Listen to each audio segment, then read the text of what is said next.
Everything you see here can and will be used against you in a court of law. No.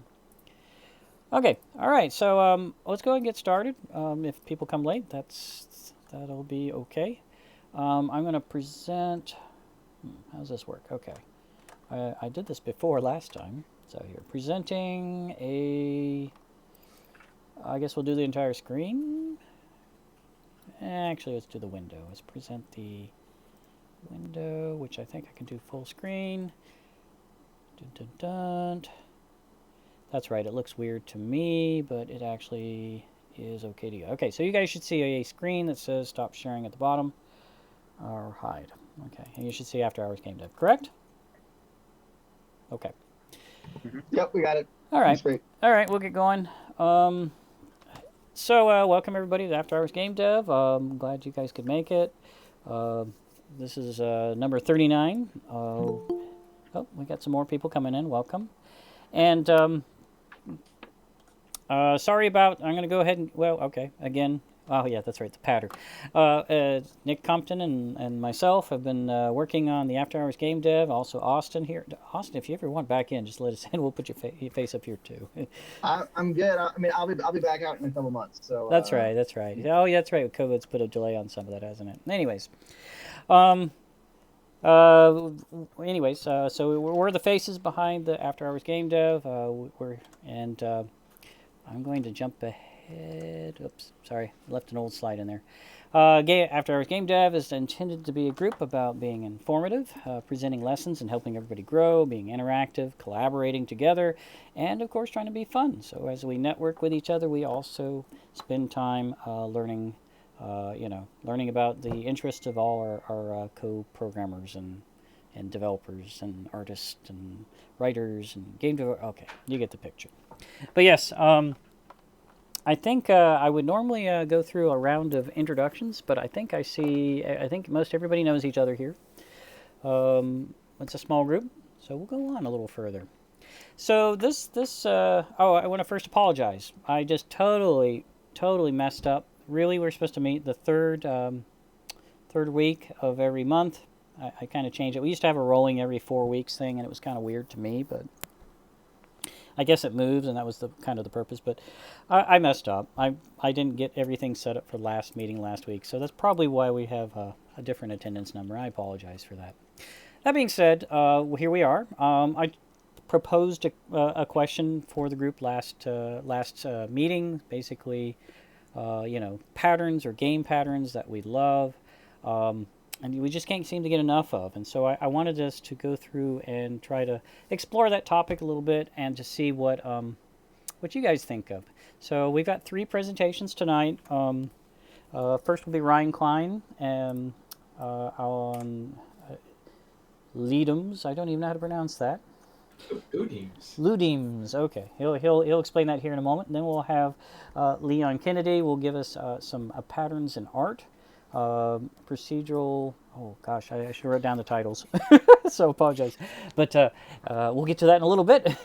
And then I'm taking a look at boss monsters and what I call the Phoenix effect and a pattern that we see in a lot of games there. And I'm gonna present that at the end. So let's go ahead and jump into it. I believe Ryan, you're up next.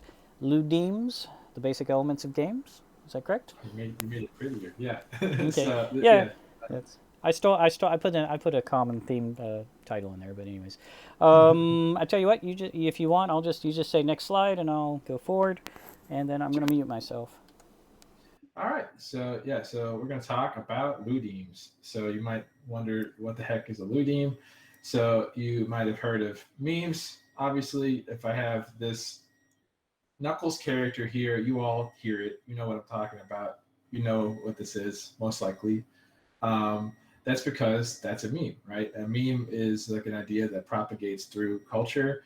And this Knuckles character and his catchphrase, you know, a while ago, propagated pretty hard. And if we talk about something that's ludic or comes from ludology, that's the study of games or related to games. So a ludim is a cultural chunk of games that can transfer from game to game.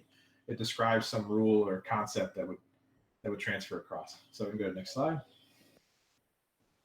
So I'm gonna start off with what is a game. It'd be super cliche, but so if we look at all these things like chess, cookie clicker, first-person shooters, they're all games, right? And it's kind of strange that they all fit in the same category, where it's a very broad category. It's like sandwich. It's like game is just kind of whatever we decide it is, right? But there are some things that all games have in common, and that's that they're structured forms of play.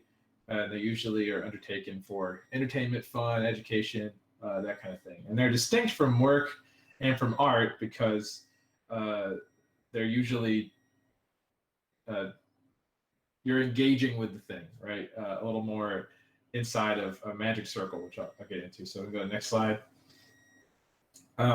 So things that aren't games, like a painting is not a game, right? Because you're not necessarily engaging with the painting in the same way. There's no structured framework. There's no rules. Also, like stocking groceries is not a game because you're not doing it inside of like a kind of the assumption of play, right? And you wouldn't say a book is a game either, even though you're turning the pages and you're continuing, because again, it's not your structured form of play. So if we hop on next slide, we'll talk a little bit about what breaks down a structured form of play into two main components, right? So you have rules, which are collections of constraints that govern the game, right? And also we have what I would like to call the magic circle. This is used sometimes, this terminology, and it's basically like the suspension of disbelief when a player buys into playing a game. So if you ever tried to play Uno and you pass the cards to someone, and they just never pick them up, right? They just don't play. Maybe you're at a party and they just never bought in, right? They're not playing the game, and they haven't stepped into the magic circle. And it's the same thing with soccer, right? You have to accept the rules of soccer to play the game. If you're just kicking the ball, you're not necessarily playing the game or a game. You're just moving, right? So those things kind of have to happen to enter the space where ludimes are present, right? And so if we hop on to the next slide, things like art, story, and music, those things can be removed from the concept of a game, right? Like they're integral to the meaning of the thing, but there is something still there. If I took all of the art and sound and everything out of Apex Legends, we'd have like moving around cubes, but there would be some concept there still. And the same with like Guitar Hero, any game, you could take these things away, and the gameplay concepts would still exist. And those are kind of the things we're going to focus on for ludimes. So that's just a bunch of background on that. So we can go to the next slide. And now we'll start talking about ludimes. So a ludime is like a basic building block of a game. It's kind of like an elemental chunk of a game. And often these are shared across multiple games. They bridge genres, and sometimes new ones come up, and sometimes ones become popular that weren't. But it's important to differentiate that like ludimes aren't necessarily the components of a game. So like a chess piece is not a ludime, but the way the chess piece moves would be a ludime. And you might see the way that chess piece moves across multiple games. You might play like a card game and it has a board and there's pieces that move kind of like chess. And those are a ludime because those are a thing that you've gained understanding of culturally through the games you've played, and they're shared across those games. So those elements might show up over and over again throughout multiple games. Yeah, so let's go to the next slide. So here's a bunch of examples of things that would be ludimes, right? So you have like experience points, skill levels, random chance, stat boosts, things that you recognize as coming from like an RPG or kind of stemming from D&D and tabletop RPGs and bridging their way into video games. We've seen these permeate throughout all kinds of different games. There's social ludimes like deduction and bidding, hidden information, zero sum is, there's a winner and a loser. Those are all things that you expect to see in games culturally. And when you see them, you recognize them for what they are. And, there's some that are in vogue right now and some that aren't. So like right now, mobile games, there's lots of match 3 games. That's kind of a ludime. Permadeath and roguelikes is sort of a ludime that you see a lot. Aiming and shooting, or even like thematic ones like survival, where it's kind of a bigger concept, but you see it shared across multiple games. And this is kind of more elemental than genre. Several looteams might kind of contribute to the definition of a genre, but they're more on the lower level, like pieces of mechanics that are recognizable, right? So we're trying to break them down as small as we can. Let's go next slide. Yeah, so does that mean like everything is a looteam? And yeah, it could be. So, just like the memes you're used to, anything could become a meme, right? Anything could become something that we all share culturally and we all kind of gain some kind of inside understanding on. We all gain this literacy of this thing, like the Ugandan knuckles thing. You knew what that was, likely. And it's just some art, right? So in the same way, any component of the rule set, any conceptual component of a game could become a looteam as long as it was spread across multiple games and became something that we all recognize, right? And if it doesn't permeate at all, it's not much of a looteam, but it still could become one at some point. So there's some more examples on the next slide. Yeah, so I brought up Apex Legends earlier. So a good example of a looteam that game had that a lot of games in its genre kind of picked up on, where it's innovative use of like the pinging system, which is something that it kind of borrowed even from MOBAs, who borrowed them from RTSs and stuff. And all this stuff typically is borrowed around throughout time, throughout all these different games, all the way back to the first games. Often, right? It's rare that things are totally new. But Apex applied the looteam of communication through pings in a kind of a different way to their first-person shooter game, using it in a more communicative way. And it's sort of become a standard amongst battle royale games and first-person shooter games to see those kind of pinging communication systems, and people kind of miss it if it's not there now, because it became such an integral part of the modern shooter experience. And another example from a little bit further back, the next slide, is when in the early 2010s, like Call of Duty was kind of championing a lot of RPG style mechanics into first-person shooter games. And that kind of caught fire with a bunch of different games at that time.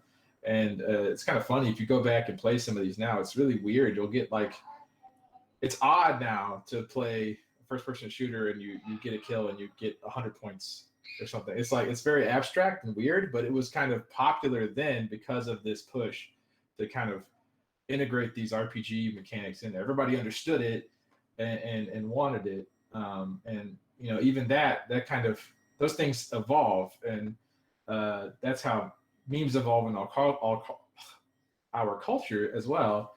Everything from fashion to what art is popular, those things evolve and shift over time. And this is a good example because, kind of what Call of Duty did with unlocking skins and stuff with experience kind of shifted into more microtransactions as games tried to figure out ways to fund themselves beyond launch. And those kind of shifted into, okay, well, people aren't having fun not unlocking these things. So what if we change this into a way that they could unlock it still? So they kind of shifted into battle passes. And so you see how these looteams evolve over time and become more important depending on cultural goals or the game's goals.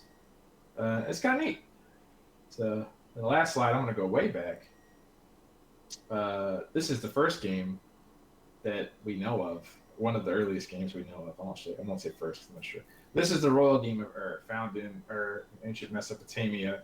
Several boards were found from like 2600 BC, 2400 BC, right?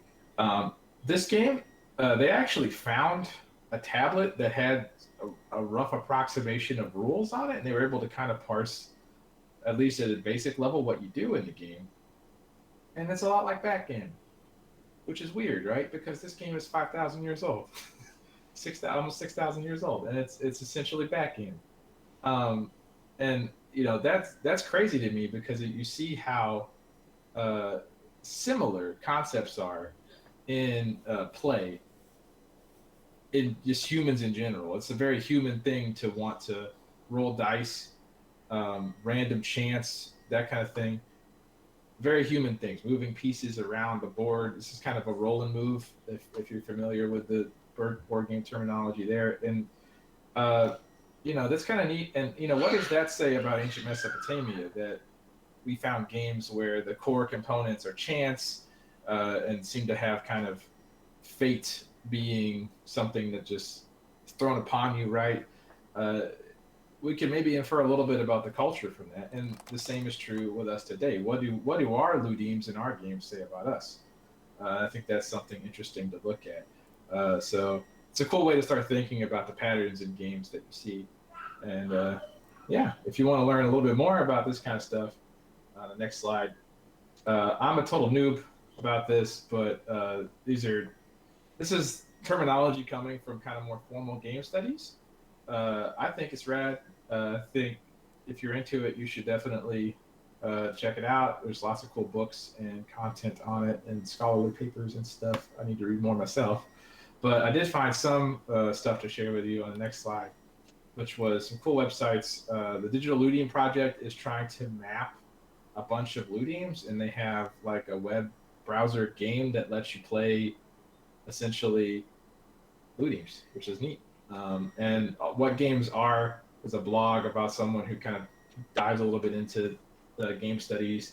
There's a whole wiki on game studies. Um, there's an extra URL there. But anyway, the fandom one is the game studies one, and the next one is just regular old Wikipedia about the Royal Game of Earth and a bunch of other ancient board games. Info is on Wikipedia as much as it is what it is. It's Wikipedia, but it's cool stuff to check out. And I think if you're into connecting the dots and seeing patterns and how games affect us culturally, I suggest digging into it and checking it out. And that's what I got. Okay, thank you, Ryan. That was very enlightening. I hadn't thought about ludimes and units of gameplay that we could even, I want to say codify, but that almost sounds like the wrong word. Anybody have any questions for Ryan? I do have one question actually. Was a lot of your researching for ludimes, was that mostly based on these sites, or did you get a lead on this from some other source? Yeah, the main thing that turned me onto this was Raph Koster's A Theory of Fun. He goes into ludimes, and that looks really great about talking about games in general.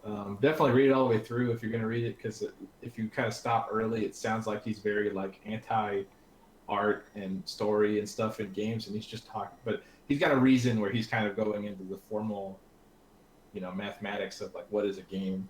So it sounds a little bit like he's pushing those things aside, but he gets to a point at some point. So I definitely check out Raph Koster's Theory of Fun. Yeah, I'm sure he's just trying to strip away and get to the core. Yeah, for sure. Okay.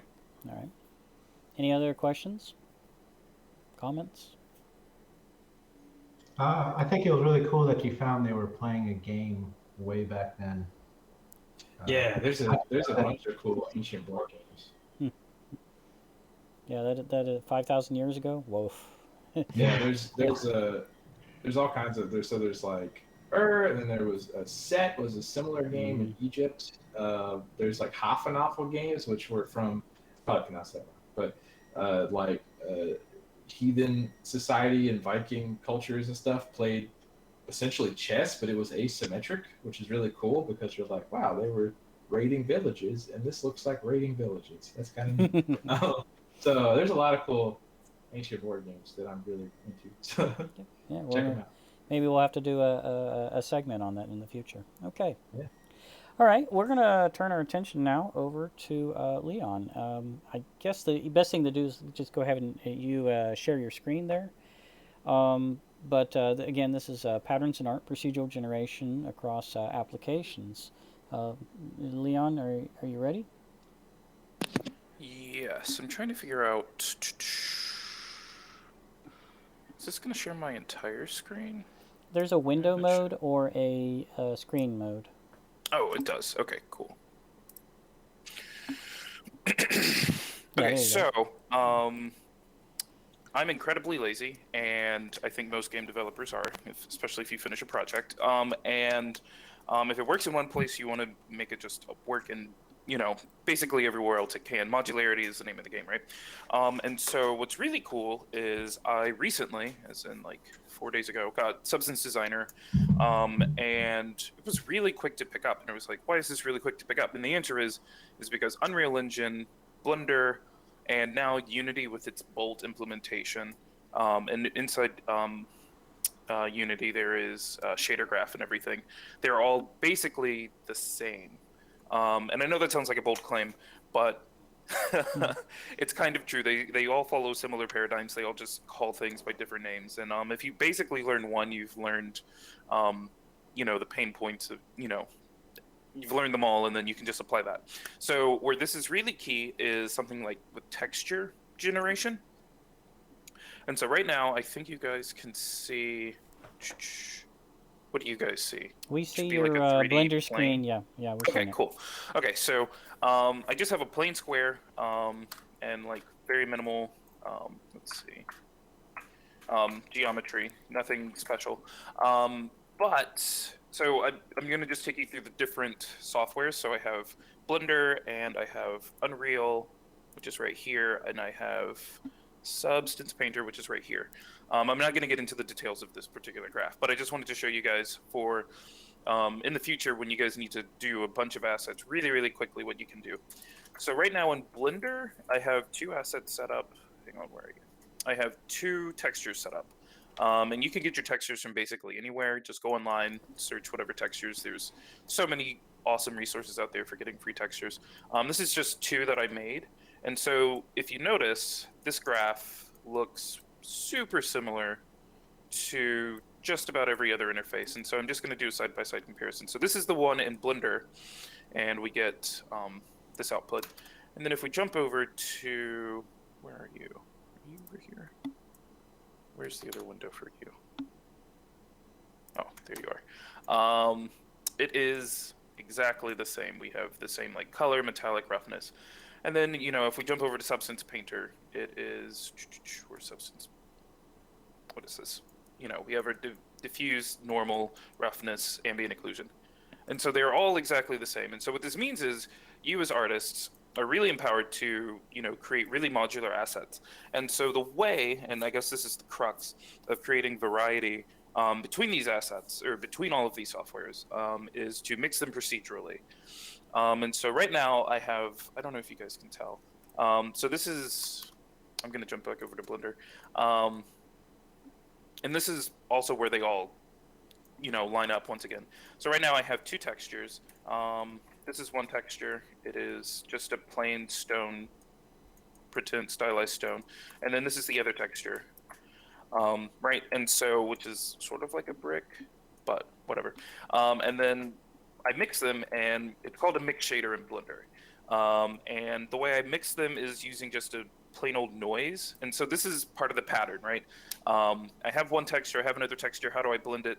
You use a mix shader in Blender, and in the other one and in Unreal they call it a lerp, and you're going to lerp. In Substance Designer they call it a blend, and you're going to just blend, and it always has the same pattern: top, a bottom, and an alpha. Well, this one calls it a factor, or Blender calls it a factor. In Unity, I think they call that also an alpha in their shader graph and in their VFX graph. I don't know what it's called for Bolt. I haven't experimented with that, but I'm guessing they have a lerp and they just have a factor. And so this is really cool. I guess, because I'm really excited because it makes onboarding your artists really easy if they're familiar with literally just one of these softwares. So if they're familiar with Unreal, then they basically can learn the pipeline really quickly for Blender or whatever software. So I'm using a simple noise texture here, and you could see procedurally I can generate. And so what this map is just a black and white scale, a black and white map basically. And so I get a lot of variation with just these 2 textures and using noise parameter, right? And it's the exact same in Unreal. And in this case, I used a vector noise and I just attached a time input to it, just as a demonstration purpose. I don't know, maybe if you're in a horror game, you would want to have like the walls changing between materials. I don't know, there's probably a more performant way.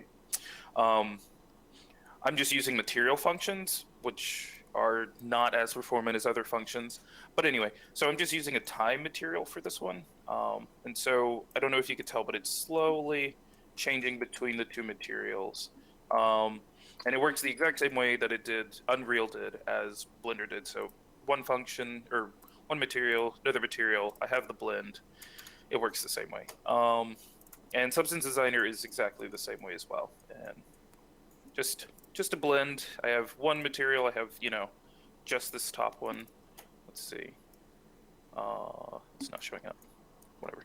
And then I have the bottom one, and I have a mask. And so I don't know. It feels really empowering as an artist, because one, if that's the case, a way that you could very quickly populate an entire city is just to, have in your material like a position node, and then based upon the absolute position of an object, of a building per se, or like a fire hydrant or something, you just change the scale of the noise, and suddenly this fire hydrant looks radically different than the fire hydrant that's a block away, because you didn't do anything to the asset. You just put it into the material, based on absolute position change, or change your wear type. So if you wanted to have a building that looks older, you can change your parameters a little bit to have just like stronger, more dilapidated portions of the material. And so I've been discovering this sort of like procedural, how do you speed this up, just in my own endeavors, trying to make a city. And it's like, oh, this is really tedious. But yeah, that's the talk. Any questions? So would you say that you have to do more prep work, though, if you want to have a, say, distressed fire hydrant? Do you have to put in more textures and pieces that you wouldn't necessarily do before, or would be baked into the model in the first place? So it really depends on your art style, but in the simple part is no, because like I use Substance Designer. I use there's clouds, and Perlin Noise 3D. So to make distress, you just plug in that noise and then just change the color, I guess, of whatever the distress portion of your model is. So you could just have the same basic fire hydrant, but just mess with the alpha, like I've demonstrated. I just cite this to noise, but if you increase the value, the higher you get, or the greener it gets if it's like a tree or something. And so if I understand correctly, a lot of these have parameters that are passed in, and what you're saying is instead of passing in a value, you could just make it based on the position in the world and somehow use that as an input, possibly running that through some function to, for lack of better words, randomize or distort it. Yeah, absolutely. I've done that for the building. If it's so far away, it'll turn like a lighter shade of blue or a darker shade of purple. But yeah, like that's if it's like a creepy hallway. I don't know what your game is, right? So Yeah, sure. the lower in the dungeon you go, the more moss colored it is. Oh, that's an more interesting covered idea. it is. I like that because, okay, I just wondered if it'd make more sense to just have presets or something like that you're using. I guess you gotta. It's just another factor into the game. Level 1, level 2 could be a different preset that you're running through. Yeah, and I'm only familiar with Unreal, but you can literally have. I know that I have a material parameter, they're called, and it's basically just a folder of just like scalar parameters that you can manipulate, and then those parameters are accessible by blueprints and C++ coding. So if it's level 2, change this parameter. And then just one last question: have you found like a cheat sheet that I know you were talking about the blend and the I can't think of the other ones, but the one the mixing of the different textures. Have you found like a cheat sheet that maybe talks about, hey, here's the like you went through 4 or 5 different applications or uses. If you had, wouldn't you think it'd be kind of cool to have a cheat sheet that says if this is named this, on this it's named that, if this is named that, and you just go straight across, or do you think it's going to become natural? that you wouldn't need Actually, a cheat that sheet. would actually that would be a really cool resource. Okay. That would be a really awesome resource. I have not found that. I'm curious now if they do have that. Okay, I was 'cause just curious if you came there's across so it. many. There's so much overlap between all of the softwares. So, I can stop presenting. So what I've learned from looking at the shaders more is a lot of this is being driven by the actual video card manufacturers and the shader technology. So this, I have to admit, seeing that more people are using shader graphs, that was one of the most exciting things I saw is when Unity got shader graph added to it as a default feature. It's like, oh, yay! I don't have to buy this other package. That was a big win. So you're right. I think I didn't realize how much it was unifying down. Anyways, I'm over talking. Anybody have any other questions? I I have a question specifically about shader graphs. So does I'm just curious. Has Maya adopted this at all? I know they have something kind of similar, and I know their Maya is more for animation versus physical-based rendering. But Maya is already node-based, so in a way, it's already shader graph-like. okay, So it has a lot of those multiply and I know, like, translates. even in like CAD, so like industrial purposes, these are more like for entertainment purposes. Even they call it parametric, and it's node-based editing, but for modeling. So like this visual scripting language, so to speak, is like sort of becoming more ubiquitous, like Lyle said. And who knows? Maybe down the road they'll unify the actual shader language into something everybody uses the same words for. Yeah, it's a GSL, HSL, all of this. But then again, we keep making new stuff, so who knows? DirectX 22 or something will come out and ruin it again.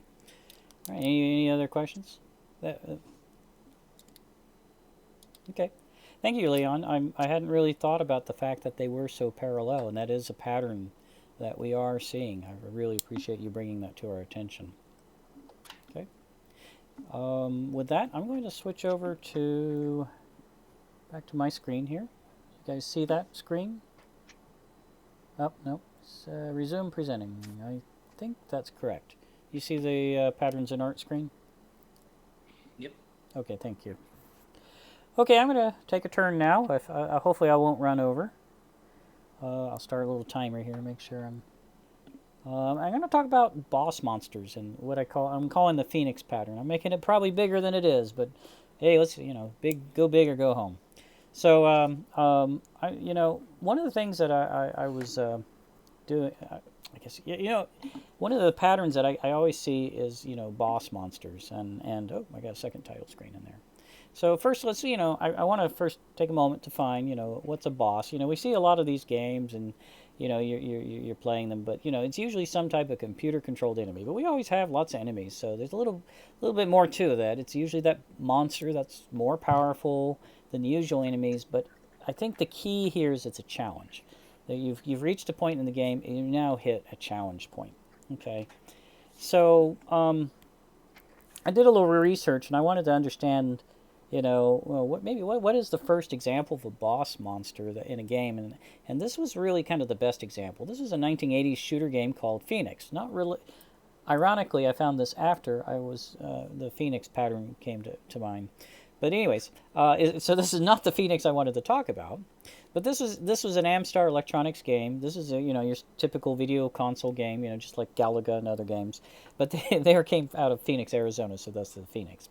But in this game, basically, it's your typical shoot 'em up kind of game. You had about 4 rounds of shooting aliens and birds and eggs.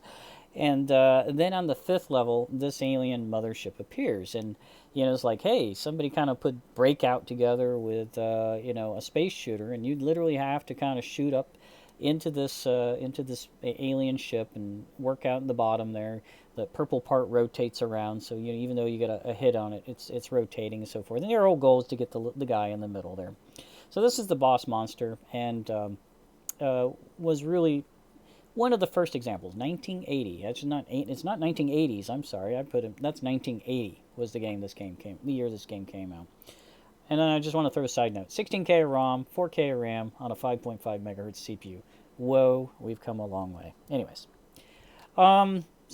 so you know, there's several types of different bosses you might think in a level. I kind of threw this one down. You usually have mooks in a game, and these aren't just your low level units. They're they're kind of like your henchmen. The next layer up, your middle management. Kind of guy. They're more powerful than regular enemies. They're generally getting in the way. They're more annoying, but they do kind of break up the gameplay. So you're not just shooting the same type of enemy over and over, or fighting it, or whatever the game is. And they can, in cases, kind of create a little bit of a small challenge, especially when they throw more than one at you. But typically, you get to a certain point, you have these little mini bosses that pop up. Like Bowser Jr. is a great example of a mini boss. These are, again, even more powerful than the mooks. But the best part about them is they usually introduce a new type of fighting style and breaks up the gameplay. So there's this pattern of doing the same thing, but you really need to break up that gameplay and make it interesting. So again, another small challenge, and possibly because the way that their fighting style has changed, it might be a bit of a puzzle. And I didn't put it here, but generally it's to teach you something. So then you go on and you fight several of these mini bosses, and then you usually get to the boss or the final boss. Typically, in of course Mario games, you end up fighting Bowser. Very significant in power, and in this case, you usually use all of the skills that you had kind of worked on through the rest of the game to actually defeat him. Additionally, it's also generally a climax to the game, and maybe the end of the game, maybe not. Today, of course, we just like to repeat the pattern and go through. So that's your boss, kind of this boss pattern that we see over and over, and it's pretty effective, actually. I mean, and the way I like to think of it is it's sort of like this iterative loop that just keeps getting bigger and bigger and bigger. And what has happened is as games have gotten more and more complex, we just kind of keep upping it one by one. So of course, we couldn't stop there. We wanted to go even one step further and have the super boss. Here in a lot of games, this is like the super challenge, and this. A lot of times this is kind of like an extra. You beat the game, now beat the game +1. It's so, and if you're thinking like a lot of games, you're thinking multiplayer, possibly a raid monster. But usually a lot of these times these super bosses are optional, but they are like this. If you can take it on and defeat it, you get extra loot, extra rewards. A lot of our RPG style games are doing that. So, interesting. So that's what a boss can be, and the different layers of that. But, is there more? And what is this Phoenix pattern I keep talking about? Well, when I, a lot of times the Phoenix pattern is just, killing the boss is when it's not enough. It's, you have to kind of kill him multiple times, and you're like, wait a minute, didn't I kill him? Didn't I defeat him? No. He keeps coming back, and he keeps getting harder to kill. And this seems to be used quite a bit. And to make things even more annoying, the rules keep changing on how you kill this guy. So I'm going to apply it here. I'm going to go to Super Mario Galaxy. I hope all of you have had a chance to play it, or at least see it played by others. I'm going to go through the example. I'm going to just go straight to the big boss battle. And the reason I'm going to choose this one, even though it's not the most complex battle that's in the game, it's easy to follow, okay? So in part 1, Bowser is trying to get you. He's just kind of chasing you down. And in this case, he's actually turning into this boulder, and he rolls around the sphere, which is weird by a lot of game standards. Makes Super Mario Galaxy a neat game. Is it really hard, though? No, you just have to keep dodging him. And you have what's called a spin attack, where you spin, and basically if you can just time it right, you can basically whack him. Or hit him, and then he'll get flipped on his back, and he'll slide all over the ball. And the key here is you have to hit him twice. So okay, that seems like okay, that's great. Okay, so you do this and you defeat the game, right? No, here's not death. Death is just we go to another planet. And here we are again, and we're fighting again another creature. Okay, so Bowser is trying to get you again on this boulder, different color boulder, so you can kind of visually go through it. And again, he's rolling around quickly, but this time we put spikes on him. You can't just spin attack him. You will get hurt if you try to take him on this time. So now the rules have changed on you. So then you have to go through these green things on here, a little bouncy ball like plants. You've seen them elsewhere before, but if you spin into them, they basically push out and they do the thing, they hit him. So you have to do that again, knock him on his back again. You've got to spin him. You got to catch him at the right timing and get it, and spin him, or else he starts all over. And of course, you have only so much life before he's eventually going to get you. If you do manage to take him out, guess what? He doesn't die. You're on to the next planet again. And see, the beauty of this kind of system sometimes is, how many times do I have to kill him? If you lose at this point, you go back to part 1. You don't know if there's a part 3, part 4, part 5. You just have no idea. So part 3, of course, is now we go to another planet which has this dome-like structure on it, and your goal is to try to get him to jump on top of you. This time, if he jumps on top of you while you're on the dome, or he misses you and hits the dome, his tail gets on fire and he starts running around like a madman. If you can then spin attack him while he's distracted by his tail on fire, then he's put on his back, then then he starts running around, and again you have to chase him down and spin it again. And you have to do it twice, so the difficulty has been ramping up each and every time you have this Phoenix pattern. So not only was the first time bad enough, but you have to do it second and third, and third time. If you finally get to this, you don't know if there's a fourth planet until you beat the game. You finally get to the end, and there you go. So, this is an interesting pattern, and I think if you look at many other games, you'll start seeing that we do this plenty of times, and it adds certainly a lot of excitement, certainly as you play the game, because you don't know what's going to happen around that next turn. And the beauty of it is you can keep changing the rules on the player, and ironically get rewarded by making a good game because you faked it out. But I do want to point out that the types of things you did were close to what they were before, so you didn't have to think too far. But keep in mind that when you are experiencing this for the very first time, it can't be too big of a jump, because you're going to just get totally wrecked if you don't if it's too far of a difference. So and I'm noticing that all the bosses of Super Mario Galaxy in this case actually had some form of this. They may not have had 3 rounds, they might have 2, but they were all built on this concept. And there are multiple bosses, Bowser just being basically the one at the end. And they would just die and come back and die and come back. And I know I'm being a little bit liberal. You say, well, it's just phases. Well, but in most cases, you've been taught through the whole game that doing this takes out an enemy. And so this case, they keep spawning, and they keep spawning with different rules. So some additional thoughts I had on this is, could the difficulty of a game be based, can you just keep going? Can you go 4, 5, 6, and then you have to start all over at 1? Should you start at 1? Should you go to 4? You see what I'm trying to say there? More interesting, it certainly makes for more interesting combat, but boy, does it increase the amount of work that the player has to do. Well, what about could we make the AI be nice to a player? Could they, end the battle early if it's too hard, or, it's gone on too long? And let me give you an example there. So I used to be a DM for D&D, Dungeons and Dragons, and I would use this technique for players. And sometimes the players are doing really well, they're doing great, they just took out my big bad guy way too easily.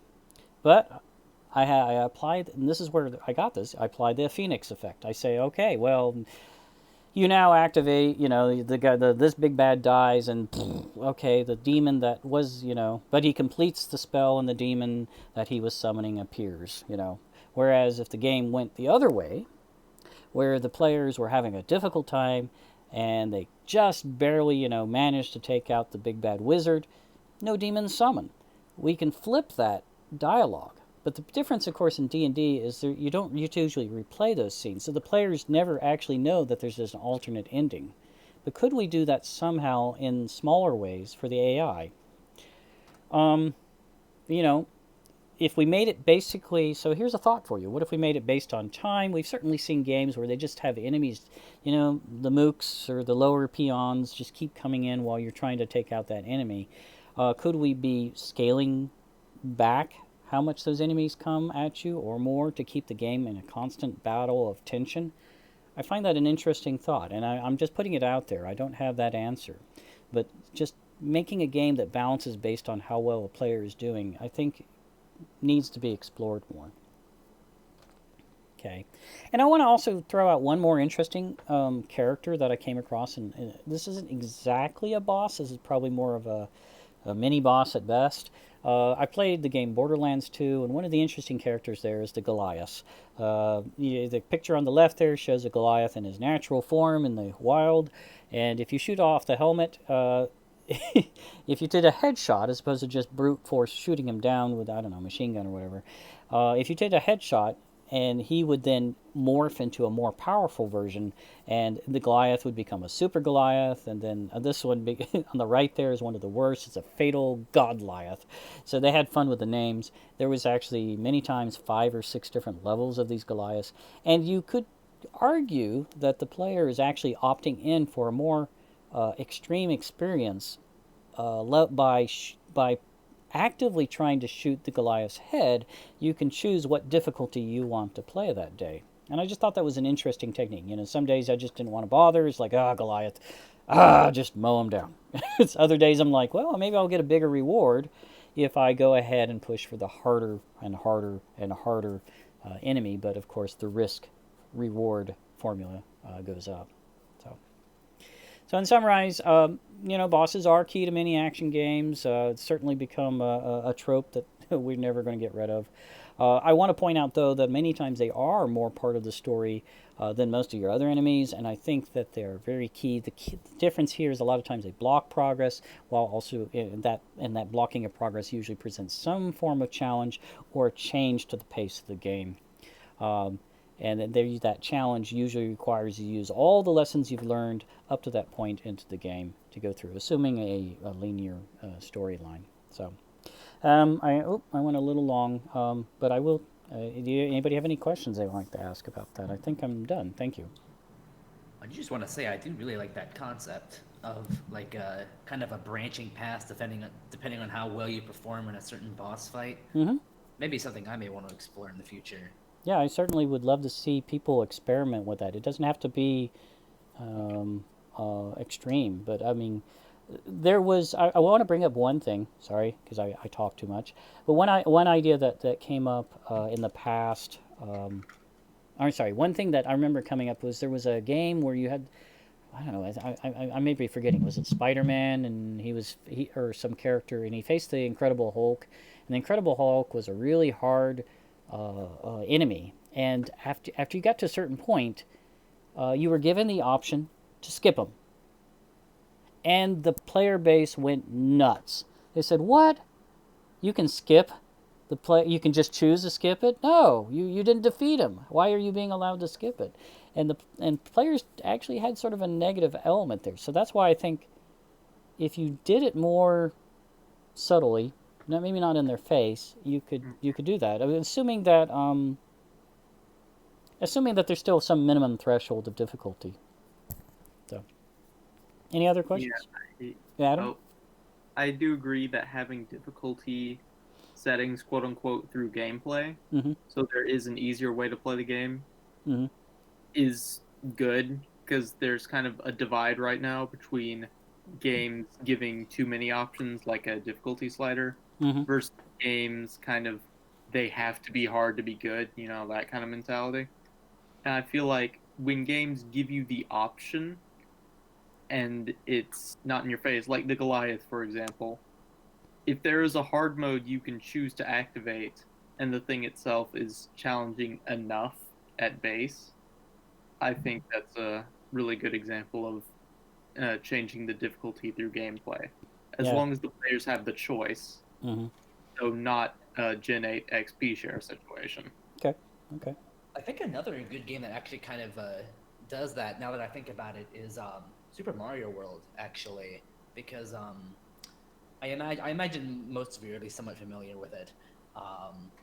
But like the Cape Feather that you get, for instance, Mhm. if you don't know how to use it, I mean, you could skip entire levels with it if you so choose to, and it has a bit of a learning curve with it. But once you figure it out, it makes particularly difficult portions of the game a piece of cake. And I mean, you could choose to skip it, or you could choose to take the more challenging route. It's really up to you, and I think that's just another kind of good example of that. Okay. Does I think for anyone? bosses, it'll be really cool to have variable stats for difficulty. So if you're really good at moving around and attacking this boss, maybe he starts to move around more. Or maybe if you beefed up all your armor and stuff, maybe he gets an ability that's like somewhat armor piercing or something. But the challenges with those is there's so many parameters you have to keep track of, update and adjust to match every single player's skill level as they go through the game. So I think that'll be interesting. I think neural networks is a big key to that too, right? Because neural networks is basically having a system learn as it progresses. So if your player is continuously doing well, maybe the system's learning, okay, this is how the player is doing well. Let me throw some curveballs in that area. Right. I agree that the key here, and I want to remind it, is to present the challenge reasonably. One of the things I always hated about like Morrowind and other Bethesda games is you would level up, and all the enemies in the world would level up with you, and you're like, well, what's the point of me leveling up? I made this argument to somebody. It's like, why ever get past level 1? Everything's going to be just more difficult. And so I want to emphasize a little bit. If you min max this algorithm too closely, then you'll get kind of like, well, okay, because I did that, there was no purpose. This happened. So yeah, just a word of caution. We don't want to optimize it too much. We will still want to provide some. I like the word you use, Kenny. There, a curveball. That's a good way to think of it. Does anyone watch the Game Maker's Toolkit videos or similar YouTube design videos? Because there was a video that I watched, and this kind of falls into that. It's opt-in challenge, basically, analyzing how Spelunky 2 has a lot of opt-in game mechanics that make it more difficult but give reward for opting into that difficulty. A game I can think of that did that pretty well was a game called Transistor. It had different features you could turn on, and it would give you, I guess more reward for more risk and so forth. A lot of roguelikes. Sorry? A lot of roguelikes are adopting that, especially post the first time you get through a run. A lot of them will offer up. They'll offer up additional challenges, like Hades has a whole system for increasing the challenge for more reward, and that doesn't even open up until you've actually completed the game the first time. Right. Well, I mean, and again, let's I still think the value is in the how should I word it? In sort of the hiddenness of it. That one's definitely overt, but I'm wondering, and I may be wrong. This just my opinion. But yeah, there's definitely been a push to basically let the player control that, and I think Adam was saying, having all those controls can be, I don't know, more in your face, overwhelming for some players. Something to think about. So yeah. Maybe that's the challenge we should have sometime, is to try to make a game that throws a curveball at you in an appropriate way based on how it's been watching you play. Okay. I'm going to move on a little bit just so we can get to the second half free and clear. But I just wanted to start putting another date. I don't have a lot of things going on. I missed the Brackeys, Brackeys Jam, which was last week. I don't know if any of you guys were able to do that. What is that? I thought Brackeys was like that right for you. I thought they at least stopped making videos. I didn't know they still had game jams. Yeah. The channel stopped making content, but Yeah. the community is still active, and they have a Yeah. Discord and everything, and they're continuing the game jams. Oh, so the game jams are like community run then. Yeah. Oh, okay. Did take place. We didn't quite get ours submitted under the deadline, but we were just doing it to do a project, so it didn't really matter to me that we didn't make it. Okay. The only thing I know at the moment coming up is Ludum Dare, or however you want to say it, Ludum Dare 48. It's coming in April 23rd, April 26th. I put some notes there. I have to admit, I was thinking, oh, it's a 48-hour challenge because it's 48. No, it's a 72-hour challenge, and it's pretty open to letting you do anything you want, work alone in a team. They just ask, of course, that you don't compete, because it is kind of a judge system if you use too many pre-made assets and so forth. But I've done that a couple times myself, to solo, just for fun. Certainly is kind of cool to see, as opposed to like the Global Game Jam, which is not judged. This one is community judged, and you kind of try to get on the leaderboard on various categories. Certainly, I might be more interested in trying again this year. So. And then I'll go ahead and I'll, once again, the third week of March is March 17th. So our next official meeting will be at 7 p.m. On March 17th. And I thought it would be kind of interesting, since we're having the Luck of the Irish in March, why don't we talk about random luck, also known as RNG. Or anything else that you think that you'd like to talk about that has a random factor in it, and we can discuss those things. I hope, so this is kind of, I guess it's the end at this point of the meeting portion of it. I want to thank Ryan and Leon for presenting tonight, and I hope you guys got some value out of it. Of course, I'm going to record this and put this on YouTube, so I hope everybody on YouTube also has enjoyed our presentation as well. Any last minute comments or questions from the group? Okay, all right. No, that's fine. All right, I'm going to stop the recording here, and then we'll go to the social hour, and we can and just have a good time. All right.